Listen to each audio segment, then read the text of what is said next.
ಅಧ್ಯಾಯ 8. ಪ್ರೀತಿ ತೋರಿಸಲ್ಪಡುವುದು. ನಿಮ್ಮ ಪ್ರೀತಿಯು ಹೆಚ್ಚುತ್ತಾ ಪೂರ್ಣ ಜ್ಞಾನ ವಿವೇಕಗಳಿಂದ ಕೂಡಿ ಉತ್ತಮ ಕಾರ್ಯಗಳು ಯಾವುದೆಂದು ನೀವು ವಿವೇಚಿಸುವವರಾಗಿರಬೇಕೆಂತಲೂ. ಫಿಲಿಪ್ಪಿ 1:10. ಒಂದು ಮಗುವು ಆಸ್ಪತ್ರೆ ಬಾಗಿಲಿನಲ್ಲಿ ಪ್ರೀತಿ ತೋರಿಸಲ್ಪಡುವುದು ಎಂದು ಬರೆದಿತ್ತು. ಅದರ ಅರ್ಥವೇನು? ಆ ರೀತಿ ಬರೆಯಲು ಕಾರಣವೇನು ಎಂದು ಕೇಳಿದಾಗ ಆ ವೈದ್ಯರು ಹೀಗೆ ಹೇಳಿದರು: ನಮ್ಮ ಆಸ್ಪತ್ರೆಯಲ್ಲಿ ಮೊದಲ ಚಿಕಿತ್ಸೆ ಪ್ರೀತಿಯ ಚಿಕಿತ್ಸೆಯೇ. ಕೆಲವು ವರ್ಷಗಳ ಹಿಂದೆ ನಮ್ಮ ಆಸ್ಪತ್ರೆಗೆ ಸೇರಿದ ಚಿಕ್ಕ ಮಕ್ಕಳ ಆಶ್ರಮದಲ್ಲಿ ಹೇರಳವಾದ ಮಕ್ಕಳು ಬಿಡುವಿಲ್ಲದೆ ಸಾಯುತ್ತಿದ್ದರು. ಒಳ್ಳೆಯ ಆಶ್ರಯ ಸ್ಥಾನ, ಒಳ್ಳೆಯ ಆಹಾರ, ಆರೋಗ್ಯವನ್ನು ಕೊಡುವ ಪೌಷ್ಟಿಕಾಂಶಗಳು, ಔಷಧಿಗಳು ಎಲ್ಲವನ್ನು ಕೊಟ್ಟು ನೋಡಿದೆವು. ಆದರೆ ಯಾವ ಪ್ರಯೋಜನವೂ ಆಗಲಿಲ್ಲ. ಕೊನೆಯಲ್ಲಿ ಮಕ್ಕಳು ಸಾಯುತ್ತಿರುವುದಕ್ಕೆ ಕಾರಣ ಪ್ರೀತಿಯ ಕೊರತೆಯೇ ಎಂದು ತಿಳಿಯಿತು. ಆದುದರಿಂದ ನಮ್ಮ ನಗರದಲ್ಲಿರುವ ತಾಯಂದಿರಿಗೆ ಒಂದು ಪ್ರಕಟಣೆಯನ್ನು ಕೊಟ್ಟೆವು: ಯಾರಾದರೂ ಮುಂದೆ ಬಂದು ಅನಾಥ ಮಕ್ಕಳನ್ನು ಪ್ರತಿದಿನವೂ ಪ್ರೀತಿಸಿ ಅಪ್ಪಿ ಮುದ್ದಾಡಿ ಸಾಕಬೇಕೆಂದು ಕೇಳಿಕೊಂಡೆವು. ಆದುದರಿಂದ ಹೇರಳವಾದ ತಾಯಂದಿರು ಅವರಿಗಾಗಿಯೇ ಬಂದು ಮಕ್ಕಳನ್ನು ಪ್ರೀತಿಸಿದರು. ಸಾವನ್ನು ಸಂಪೂರ್ಣವಾಗಿ ತಡೆಗಟ್ಟಲು ಸಾಧ್ಯವಾಯಿತು. ಪ್ರೀತಿಗಾಗಿ ಮಕ್ಕಳು ತವಕಿಸುತ್ತಾರೆ. ಹಾಗೆ ದೊಡ್ಡವರು ಸಹ. ಪ್ರೀತಿಯು ದೈವಿಕ ಔಷಧಿ. ಪ್ರೀತಿ ಎನ್ನುವ ದೈವಿಕ ಶಕ್ತಿಯೇ ಲೋಕವನ್ನು ಕಾಪಾಡುತ್ತಿರುವುದು ಎಂದು ಹೇಳಿದ್ದಾರೆ. ದೇವ ಮಗುವೇ, ಪ್ರೀತಿ ತೋರಿಸು. ಅಪೊಸ್ತಲನಾದ ಪೇತ್ರನು ಅದೇ ಆಲೋಚನೆಯನ್ನು ನಮಗೆ ಕೊಡುತ್ತಾನೆ. ಮೊಟ್ಟ ಮೊದಲು ನಿಮ್ಮೊಳಗೆ ಯಥಾರ್ಥವಾದ ಪ್ರೀತಿ ಇರಲಿ. ಪ್ರೀತಿಯು ಬಹು ಪಾಪಗಳನ್ನು ಮುಚ್ಚುತ್ತದೆ. 1 ಪೇತ್ರ 4:8. ಮೊದಲನೇ ಆಜ್ಞೆ ಪ್ರೀತಿ ತೋರಿಸು ಎನ್ನುವುದೇ ಎಂದು ಕ್ರಿಸ್ತನು ಹೇಳುತ್ತಾನೆ. ನಿರೀಕ್ಷೆ, ನಂಬಿಕೆ, ಪ್ರೀತಿ, ಈ 3ರಲ್ಲಿ ಪ್ರೀತಿಯೇ ದೊಡ್ಡದು ಎನ್ನುತ್ತಾನೆ. ಅಪೊಸ್ತಲನಾದ ಪೌಲನು ಶಿಷ್ಯರು ಬಹಳ ಬಲವಂತ ಮಾಡಿ ಉಪದೇಶ ಮಾಡಿದ್ದು ನಿರೀಕ್ಷೆ, ನಂಬಿಕೆ, ಪ್ರೀತಿ, ಈ 3ರಲ್ಲಿ ಪ್ರೀತಿಯೇ ದೊಡ್ಡದು ಎನ್ನುತ್ತಾನೆ ಅಪೊಸ್ತಲನಾದ ಪೌಲನು. ಸರಿ, ಶಿಷ್ಯರು ಬಹಳ ಬಲವಂತ ಮಾಡಿ ಉಪದೇಶ ಮಾಡಿದ್ದು ಯಾವುದೆಂಬುದನ್ನು ಪರೀಕ್ಷಿಸಿ ನೋಡಿರಿ. ಅಪೊಸ್ತಲನಾದ ಪೇತ್ರನು ಹಲವು ಆಲೋಚನೆಗಳನ್ನು ತನ್ನ ಪತ್ರಿಕೆಗಳಲ್ಲಿ ವಿಶ್ವಾಸಿಗಳಿಗೆ ಕೊಟ್ಟು ನಂತರ ಕೊನೆಯಲ್ಲಿ ಎಲ್ಲಕ್ಕಿಂತಲೂ ಮಿಗಿಲಾಗಿ ಒಬ್ಬರನ್ನೊಬ್ಬರು ಪ್ರೀತಿಸಿರಿ ಎಂಬುದೇ. ಎಲ್ಲಕ್ಕಿಂತಲೂ ಮಿಗಿಲಾಗಿ ಎಂಬ ಮಾತನ್ನು ಗಮನಿಸಿರಿ. ಕ್ರಿಸ್ತನ ಇನ್ನೊಬ್ಬ ಶಿಷ್ಯನಾದ ಯೋಹಾನನ ಪತ್ರಿಕೆಯನ್ನು ಓದಿ ನೋಡಿರಿ. ಕ್ರಿಸ್ತನ ಪ್ರೀತಿಯ ಶಿಷ್ಯನೆಂದು ತನ್ನನ್ನು ಕರೆದುಕೊಂಡ ಯೋಹಾನನು ತನ್ನ ಪತ್ರಿಕೆಯಲ್ಲಿ ಪ್ರೀತಿ ಎಂಬ ಮಾತನ್ನು 43 ಸಾರಿ ತಿರುಗಿ ಹೇಳಿರುತ್ತಾನೆ. ಅವನಿಂದ ಬಹಳವಾಗಿ ಬೋಧಿಸಲ್ಪಟ್ಟ ವಾಕ್ಯವೆಂದರೆ ಪ್ರೀತಿಯೇ. ಅನೇಕ ಕುಟುಂಬಗಳು ಒಡೆಯಲು ಮೂಲ ಕಾರಣವೇನೆಂದರೆ ಪ್ರೀತಿಯ ಕೊರತೆಯೇ. ಪ್ರೀತಿಗಾಗಿ ಅನೇಕರು ತವಕಿಸಿ ಸೋತು ಹೋಗುತ್ತಾರೆ. ಮಕ್ಕಳು ಹೆತ್ತವರ ಪ್ರೀತಿಯನ್ನು, ಹೆತ್ತವರು ಮಕ್ಕಳ ಪ್ರೀತಿಯನ್ನು ಅಪೇಕ್ಷಿಸುತ್ತಾರೆ. ಕುಟುಂಬಗಳು ಹಣದಿಂದ ಕಟ್ಟಲ್ಪಡದೆ ಪ್ರೀತಿಯಿಂದಲೇ ಕಟ್ಟಲ್ಪಟ್ಟಿರುತ್ತವೆ. ದೇವ ಮಗುವೇ, ನಿನ್ನ ಹೃದಯದಲ್ಲಿ ಏಳುವ ದ್ವೇಷ, ಕೋಪ, ಕ್ರೋಧ ಎಲ್ಲವನ್ನು ಹೊಡೆದು ಓಡಿಸಿ ಬಿಡು. ನಿನ್ನ ಹೃದಯವನ್ನು ದೈವಿಕ ಪ್ರೀತಿಯಿಂದ ತುಂಬಿಸಿ ಬಿಡು. ಲೋಕದಲ್ಲಿರುವ ಪ್ರೀತಿಯನ್ನು ಮುಖ್ಯವಾಗಿ 4 ಭಾಗ ಮಾಡಬಹುದು. ಕನ್ನಡ ಮಕ್ಕಳು ಎಲ್ಲ ಬಗೆಯ ಪ್ರೀತಿಗೂ ಪ್ರೀತಿ ಎಂಬ ಪದವನ್ನೇ ಬಳಸುತ್ತಾರೆ. ಆಳವಾದ ಪ್ರೀತಿಯನ್ನು ಮಮತೆಯೆಂದು, ವಾತ್ಸಲ್ಯವೆಂದು ಕರೆಯುತ್ತಾರೆ. ಆದರೆ ಗ್ರೀಕ್ ಭಾಷೆಯಲ್ಲಿ ವ್ಯತ್ಯಾಸವಾದ ಭಾಷೆಯಲ್ಲಿ ಕರೆಯುತ್ತಾರೆ. ಸಂಬಂಧಿಗಳಲ್ಲಿ, ಬಂಧುಗಳಲ್ಲಿ, ಆಪ್ತ ಜನರಲ್ಲಿ ಒಬ್ಬರನ್ನೊಬ್ಬರು ಸಂಧಿಸುವಾಗ ಅವರು ತೋರಿಸುವ ಪ್ರೀತಿಗೆ ಸ್ಟಾರ್ಕೆ ಎಂಬ ಮಾತನ್ನೇ ಉಪಯೋಗಿಸುತ್ತಾರೆ. ನಾವು ನಮ್ಮ ಚಿಕ್ಕಮ್ಮನ ಮನೆಗೋ ಇಲ್ಲವೇ ಅತ್ತೆಯ ಮನೆಗೂ ಹೋದರೆ ಅವರು ನಮ್ಮನ್ನು ಪ್ರೀತಿಯಿಂದ ಉಪಚರಿಸುತ್ತಾರೆ. ಅವರು ನಮ್ಮನ್ನು ಉಪಚರಿಸುವಾಗ ನಾವು ಕೂಡ ಅವರನ್ನು ನಮ್ಮ ಮನೆಗೆ ಕರೆದು ಉಪಚರಿಸುತ್ತೇವೆ. ಇದು ಬಂಧುಗಳೊಂದಿಗೆ ಇರುವ ಪ್ರೀತಿ. ಮದುವೆ ಮನೆಯ ವೈಭವಗಳಲ್ಲಿ ಬಂಧುಗಳು, ನೆಂಟರು ಒಟ್ಟಾಗಿ ಸೇರುತ್ತಾರೆ. ಈ ಸಂಬಂಧವು ಪ್ರೀತಿಯನ್ನು, ಐಕ್ಯತೆಯನ್ನು ಉಂಟು ಮಾಡುತ್ತದೆ. ಸ್ವಂತದವರಿಗೆ ಊಟ ಉಡುಗೊರೆಗಳನ್ನು ಕೊಟ್ಟು ಉಪಚರಿಸುವುದು ನಮ್ಮ ಕರ್ತವ್ಯ. ಈ ರೀತಿಯ ಪ್ರೀತಿ ತೋರಿಸುವುದನ್ನು ಸ್ಟಾರ್ಕೆ ಎನ್ನುತ್ತಾರೆ. 2. ಫಿಲಿಯಾ.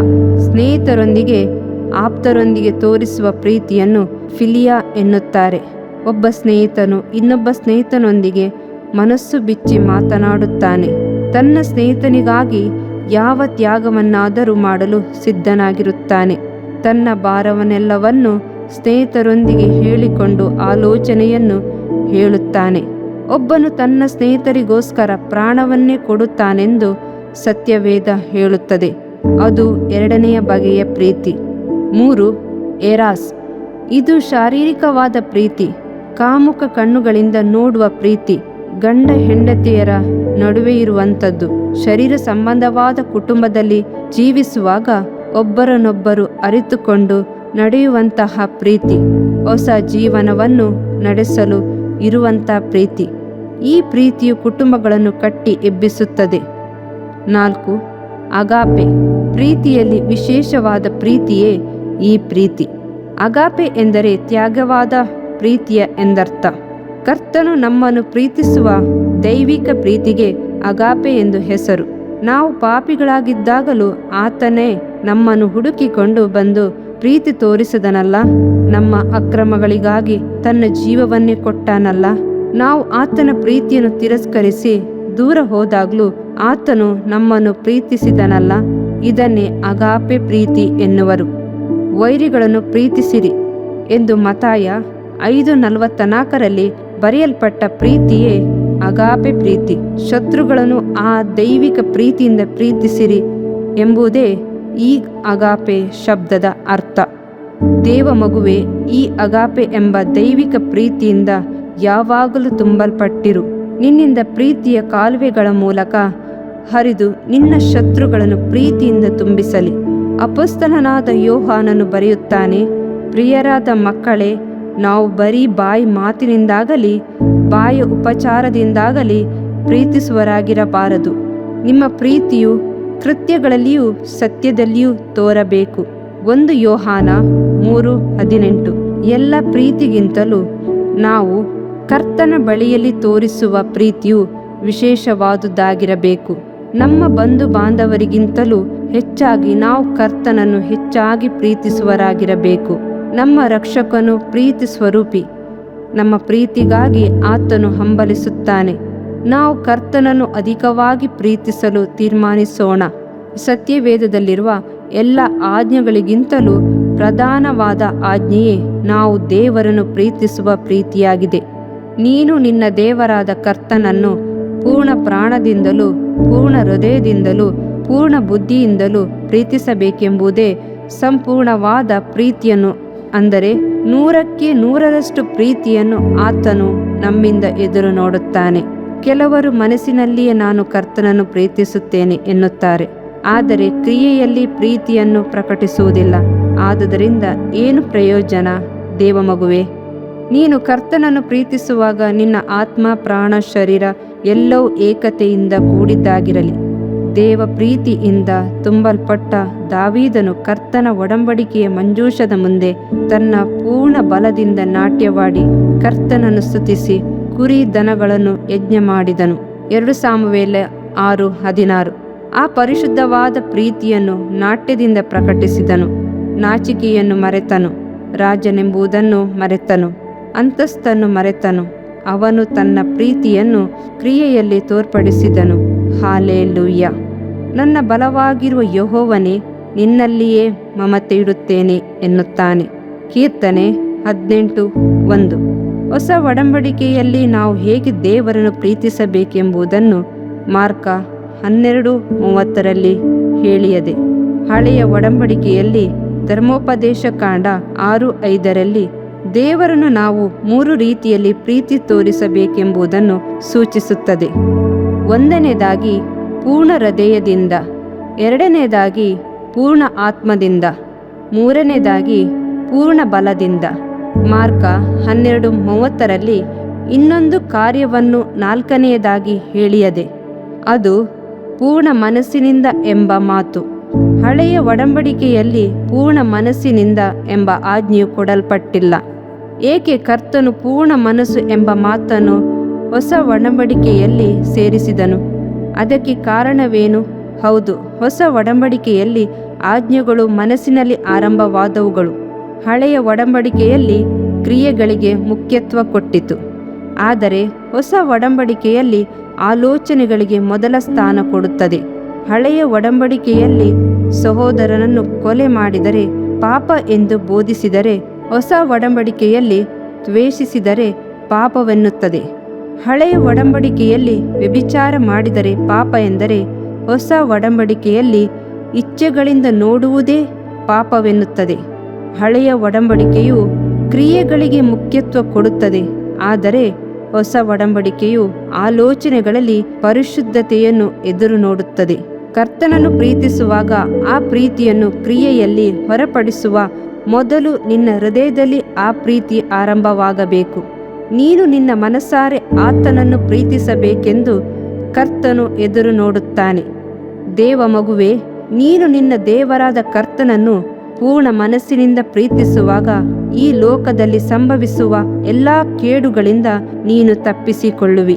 ನಿನ್ನ ಕಾರ್ಯದಲ್ಲಿ ಕ್ರಿಸ್ತನನ್ನು ಪ್ರೀತಿಸುವುದಾದರೆ ಲೋಕದ ಆಶೆಗಳು ನಿನ್ನನ್ನು ಆವರಿಸಿಕೊಳ್ಳಲಾರವು. ಮಾತ್ರವಲ್ಲ, ಅದು ನಿನ್ನ ಮನಸ್ಸಿನಲ್ಲಿಯೂ ಪ್ರವೇಶಿಸುವುದಿಲ್ಲ. ಅದು ನಿನ್ನ ಹೃದಯದಲ್ಲಿ ಪರಿಶುದ್ಧತೆಯನ್ನುಂಟು ಮಾಡುತ್ತದೆ. ಆದುದರಿಂದ ಹೊಸ ಒಡಂಬಡಿಕೆ ದೇವರ ಮಗುವಾಗಿರುವ ನೀನು ನಿನ್ನ ಪೂರ್ಣ ಮನಸ್ಸಿನಿಂದ ಕರ್ತನನ್ನು ಪ್ರೀತಿಸಬೇಕೆಂಬ ಆಲೋಚನೆಯನ್ನು ಹೊಸ ಒಡಂಬಡಿಕೆಯು ಕೊಡುತ್ತದೆ. ದೇವ ಮಗುವೆ, ನಿನ್ನನ್ನು ಪ್ರೀತಿಸುವ ಕರ್ತನನ್ನು ಪ್ರೀತಿಸು. ನಿನ್ನ ಪ್ರೀತಿ ಒಂದೇ ಆತನ ಬೊಕ್ಕಸವಾಗಿದೆ. ನಿನ್ನ ಪ್ರೀತಿಯೊಂದನ್ನೇ ಆತನು ಎದುರು ನೋಡುತ್ತಾನೆ. ಕರ್ತನು ನಿನ್ನನ್ನು ಆಶೀರ್ವದಿಸಲಿ. ಇದರಿಂದ ನಿನ್ನ ದೇಹಕ್ಕೆ ಆರೋಗ್ಯವು, ಎಲುಬುಗಳಿಗೆ ಸಾರವು ಉಂಟಾಗುವವು. ಜ್ಞಾನೋಕ್ತಿಗಳು 3ನೇ ಅಧ್ಯಾಯ 8ನೇ ವಾಕ್ಯ. ಪ್ರಿಯ ವೀಕ್ಷಕರೇ ಮತ್ತು ಕರ್ತನಲ್ಲಿ ಸಹೋದರ ಸಹೋದರಿಯರೇ, ನೀವು ನಮ್ಮ ಈ ಕಾರ್ಯಕ್ರಮವನ್ನ ವೀಕ್ಷಿಸಿದ್ದಕ್ಕಾಗಿ ದೇವರ ನಾಮದಲ್ಲಿ ನಿಮಗೆ ವಂದನೆಗಳು. ದೇವರ ವಾಕ್ಯವು ನಮ್ಮ ಎಲುಬಿಗೆ ಬಲವು, ಸಾರವೂ ಆಗಿದೆ ಎಂದು ಸತ್ಯವೇದವು ಹೇಳುವಂತೆ ಈ ಕಾರ್ಯಕ್ರಮವು ನಿಮಗೆ ಆಶೀರ್ವಾದಕರವಾಗಿದೆ ಎಂದು ನಂಬುತ್ತೇವೆ. ಪ್ರಿಯ ವೀಕ್ಷಕರೇ, ನಮ್ಮ ಈ ಸೇವೆಗಾಗಿ ಪ್ರಾರ್ಥಿಸಿರಿ ಮತ್ತು ಎಲ್ಲಾ ಕಾರ್ಯಕ್ರಮಗಳನ್ನ ಇತರರೊಂದಿಗೆ ಶೇರ್ ಮಾಡಿರಿ. ಅದೇ ರೀತಿಯಾಗಿ ನಮ್ಮ ಈ ಯೂಟ್ಯೂಬ್ ಚಾನೆಲ್ ಅನ್ನು ಸಬ್ಸ್ಕ್ರೈಬ್ ಮಾಡಿರಿ ಹಾಗೂ ಲೈಕ್ ಮಾಡಿ. ನಿಮ್ಮ ಅನಿಸಿಕೆಗಳನ್ನು ಕಮೆಂಟ್ ಬಾಕ್ಸ್ನಲ್ಲಿ ನಮಗೆ ತಿಳಿಯಪಡಿಸಿ. ನಮ್ಮ ಸಂಖ್ಯೆ 7022104605. ಈ ಸಂಖ್ಯೆಗೆ ಕರೆ ಮಾಡಿರಿ. ಒಬ್ಬ ಪಾಪಿಯ ಪ್ರಾರ್ಥನೆ, ಯೇಸುವನ್ನು ರಕ್ಷಕನಾಗಿ ಅಂಗೀಕರಿಸಲು ಮಾಡಬೇಕಾದ ಪ್ರಾರ್ಥನೆ. ಪ್ರಿಯ ಪರಲೋಕದ ತಂದೆಯೇ, ಯೇಸುವಿನ ಹೆಸರಿನಲ್ಲಿ ನಾನು ನಿನ್ನ ಬಳಿಗೆ ಬಂದಿದ್ದೇನೆ. ನನ್ನ ಬಳಿಗೆ ಬರುವವರನ್ನು ನಾನು ತಳ್ಳಿಬಿಡುವುದೇ ಇಲ್ಲ. ಯೋಹಾನ 6:37 ಎಂದು ನಿನ್ನ ವಾಕ್ಯ ಹೇಳುತ್ತದಲ್ಲ. ಆದ್ದರಿಂದ ನೀನು ನನ್ನನ್ನು ತಳ್ಳಿಬಿಡದೆ ನನ್ನನ್ನು ಸೇರಿಸಿಕೊಳ್ಳುವಿ ಎಂದು ನನಗೆ ಗೊತ್ತಿದೆ. ಆದ್ದರಿಂದ ನಾನು ನಿನಗೆ ಸ್ತೋತ್ರ ಮಾಡುತ್ತೇನೆ. ನೀನು ನಿನ್ನ ವಾಕ್ಯದಲ್ಲಿ ನೀನು ಯೇಸುವನ್ನೇ ಕರ್ತನೆಂದು ಬಾಯಿಂದ ಅರಿಕೆ ಮಾಡಿಕೊಂಡು ದೇವರು ಆತನನ್ನು ಸತ್ತವರೊಳಗಿಂದ ಎಬ್ಬಿಸಿದನೆಂದು ಹೃದಯದಿಂದ ನಂಬಿದರೆ ನಿನಗೆ ರಕ್ಷಣೆಯಾಗುವುದು ಎಂತಲೂ, ಕರ್ತನ ನಾಮವನ್ನ ಹೇಳಿಕೊಳ್ಳುವವರೆಲ್ಲರಿಗೆ ರಕ್ಷಣೆಯಾಗುವುದೆಂತಲೂ ಬರೆದಿದೆ. ರೋಮ 10:9 13ನೇ ವಾಕ್ಯ. ಯೇಸು ಕ್ರಿಸ್ತನು ದೇವಕುಮಾರನೆಂದು ನನ್ನ ಹೃದಯದಲ್ಲಿ ನಂಬುತ್ತೇನೆ. ನನ್ನನ್ನು ನೀತಿವಂತನನ್ನಾಗಿ ಮಾಡುವುದಕ್ಕಾಗಿ ಆತನು ಸತ್ತವರೊಳಗಿಂದ ಎಬ್ಬಿಸಲ್ಪಟ್ಟನು ಎಂದು ನಂಬುತ್ತೇನೆ. ನಾನು ಆತನ ನಾಮವನ್ನ ಹೇಳಿಕೊಳ್ಳುತ್ತೇನೆ. ಯೇಸುವೇ, ನೀನೇ ಕರ್ತನು. ತಂದೆಯೇ, ನೀನು ನನ್ನನ್ನು ರಕ್ಷಿಸಿದಿ ಎಂದು ನಾನು ನಂಬುತ್ತೇನೆ. ನಿನ್ನ ವಾಕ್ಯವು ಹೇಳುತ್ತದೆ, ಮನುಷ್ಯನು ಹೃದಯದಿಂದ ನಂಬುವುದರ ಮೂಲಕ ನೀತಿಯು ದೊರಕುತ್ತದೆ, ಬಾಯಿಂದ ಅರಿಕೆ ಮಾಡುವುದರ ಮೂಲಕ ರಕ್ಷಣೆಯಾಗುತ್ತದೆ. ರೋಮ 10:10. ನಾನೀಗ ನನ್ನ ಹೃದಯದಲ್ಲಿ ನಂಬುತ್ತೇನೆ ಹಾಗೂ ಯೇಸುವೇ ನನ್ನ ಕರ್ತನೆಂದು ಅರಿಕೆ ಮಾಡುತ್ತೇನೆ. ಆದುದರಿಂದ ನಾನೀಗ ರಕ್ಷಣೆ ಹೊಂದಿದ್ದೇನೆ. ಅಪ್ಪಾ ತಂದೆಯೇ, ನಿನಗೆ ಸ್ತೋತ್ರ. ಲೂಕನು ಬರೆದ ಸುವಾರ್ತೆ 11ನೇ ಅಧ್ಯಾಯದಲ್ಲಿ ಬರೆದಿರುವಂತೆ, ನಿಮ್ಮಲ್ಲಿ ತಂದೆಯಾದವನು ಮೀನನ್ನು ಕೇಳುವ ಮಗನಿಗೆ ಮೀನು ಕೊಡದೆ ಹಾವನ್ನು ಕೊಡುವನೆ? ಅಥವಾ ತತ್ತಿಯನ್ನು ಕೇಳಿದರೆ ಚೇಳನ್ನು ಕೊಡುವನೆ? ಹಾಗಾದರೆ ಕೆಟ್ಟವರಾದ ನೀವು ನಿಮ್ಮ ಮಕ್ಕಳಿಗೆ ಒಳ್ಳೆ ಪದಾರ್ಥಗಳನ್ನ ಕೊಡಬಲ್ಲವರಾದರೆ ಪರಲೋಕದಲ್ಲಿರುವ ನಿಮ್ಮ ತಂದೆಯು ತನ್ನನ್ನು ಬೇಡಿಕೊಳ್ಳುವವರಿಗೆ ಎಷ್ಟೋ ಹೆಚ್ಚಾಗಿ ಪವಿತ್ರಾತ್ಮ ವರವನ್ನ ಕೊಡುವವನಲ್ಲವೇ ಅಂದನು. ತಂದೆಯೇ, ನೀನು ಕೇಳಿಕೊಳ್ಳುವವರಿಗೆ ಪವಿತ್ರಾತ್ಮನ ವರವನ್ನು ಹೇರಳವಾಗಿ ಕೊಡುವಾತನಾಗಿದ್ದಿ. ಆದ್ದರಿಂದ ನನ್ನ ಮೇಲೆಯೂ ನಿನ್ನ ಆತ್ಮನನ್ನು ಸುರಿಸಬೇಕಾಗಿ ಬೇಡಿಕೊಳ್ಳುತ್ತೇನೆ. ಕೀರ್ತನೆ 81:10 ಬರೆದಿದೆ, ಅಗಲವಾಗಿ ಬಾಯಿದೆರೆಯಿರಿ, ಅದನ್ನು ತುಂಬಿಸುವೆನು. ಕರ್ತನೇ, ನನ್ನನ್ನು ಪವಿತ್ರಾತ್ಮನಿಂದ ತುಂಬಿದಂತ ನೀನು ನನ್ನನ್ನು ಅನ್ಯ ಭಾಷೆಯ ವರದಿಂದಲೂ ತುಂಬುವವನಾಗಿದ್ದಿ ಎಂದು ನಂಬುತ್ತೇನೆ.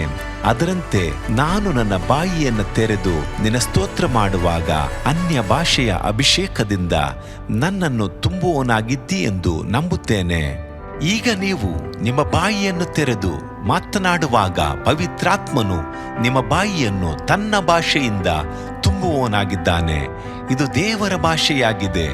ಈ ಅಭಿಷೇಕವನ್ನ ಹೊಂದಿಕೊಳ್ಳಲು ನೀವು ನಿಮ್ಮ ಸ್ವರವನ್ನ ಉಪಯೋಗಿಸಬೇಕು. ಅದರಿಂದ ನೀವು ನಿಮ್ಮ ಬಾಯನ್ನು ತೆರೆದು ದೇವರಿಗೆ ಸ್ತೋತ್ರ ಮಾಡುವಾಗ ದೇವರು ನಿಮ್ಮನ್ನು ಅನ್ಯ ಭಾಷೆಯ ವರದಿಂದ ತುಂಬುವವನಾಗಿದ್ದಾನೆ. ಪ್ರಿಯರೇ, ಈಗ ನೀವು ಪವಿತ್ರಾತ್ಮನಿಂದ ತುಂಬಲ್ಪಟ್ಟ ಆತನ ಪ್ರಿಯ ಮಕ್ಕಳಾಗಿದ್ದೀರಿ. ದೇವರ ನಾಮಕ್ಕೆ ಸ್ತೋತ್ರವಾಗಲಿ.